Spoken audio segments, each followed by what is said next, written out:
जाय छ रे दू बुढ़ नहीं तन आँख मालवा ठुसलो देखे न छी सार भैंसी लके जाय छियै। मतलब कही हो ने तोरा देख लियो भैंस चरबै त आज देख लेलियो तै द्वारे पूछ लेलियो से भैंस लके कत जाय छी। की कहियो दोस्त हमर बाप कहलको कि जब तक भैंसी नहीं बियतो ना बियाहे नहीं ख देबो तै दुआरे 4 साल से अनाइते भैंसी के लके हम बुआए रहल।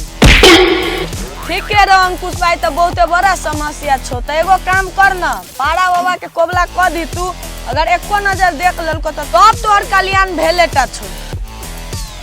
रोबा ई कत गेले रे हैया रे दोस्त रे तू अत्ता कथि करे छी रे रे दोस्त रे हमरा पारा बाला ल चल रे दोस्त रे तोरे बुते कल्याण है तो रे दोस्त हमरा बियाह करा दे रे दोस्त रे दोस्त रे छोड़ छोड़ छोड़ छोड़ सार के मुंह ने कान है बियाह करे सार करी के बा।